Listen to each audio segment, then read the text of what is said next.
I could honestly say that Avengers 2 Age of Ultron is definitely better than the first Avengers. And I love the first Avengers. This film was just completely enjoyable for me. I don't really have any complaints about this film whatsoever.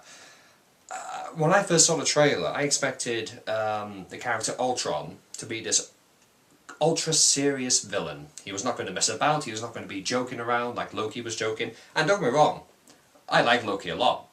But I kind of got the impression that Ultron was just going to be this very, very serious, no-nonsense villain. And he's not really like that. Not at all. He's actually got a really, really good sense of humour.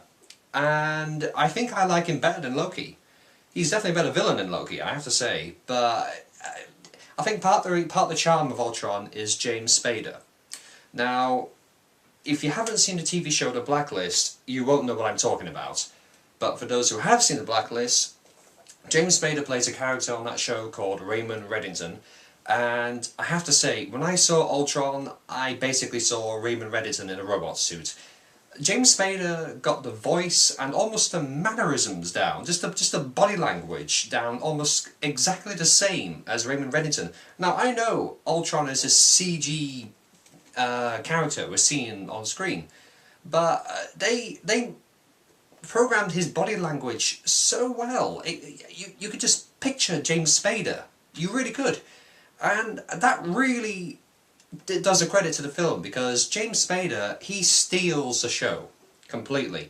His voice is just mesmerising. You know, whenever he speaks, you pay attention. You really do. Everyone around is just, well, any other voice in the area is just white noise. It really is. Because James Spader, he just has such a powerful voice that you will always give him your full attention. But what is the plot of Avengers 2?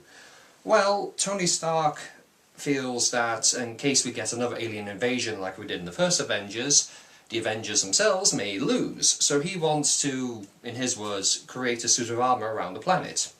And that suit of armour is Ultron. And the reason behind Ultron's creation is to essentially save the world. Needless to say, as you can imagine, Tony Stark completely botched that up. But there's, well, one thing I was initially concerned about was that would there be too many characters to deal with, like, you know, too many players on the chessboard. And no, not really. Everyone surprisingly has their roles to play very well. They do actually play a vital role to the story. Like Scarlet Witch, War Machine, they contribute very well to the story. And I do greatly appreciate that. Minor spoilers here, just a very minor spoiler. If you don't want to know about this next bit, just skip ahead like 10 seconds.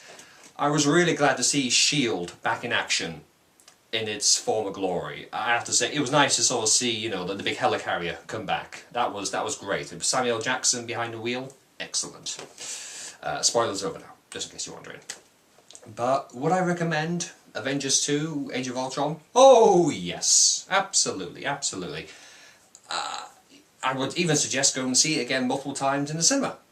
Absolutely. Normally I'm the kind of guy who would watch these things once and then get the DVD, but I'm seriously considering just going to the cinema multiple times to see this film, because I absolutely love this film. It's definitely one of my top films of 2015, and I'm looking forward to future Marvel films, I have to say, because this film was definitely, well, you can tell that this film is going to be one of the highlights of films for this year. That and Star Wars. Can't forget about Star Wars. Thank you very much for watching. I'll see you next time.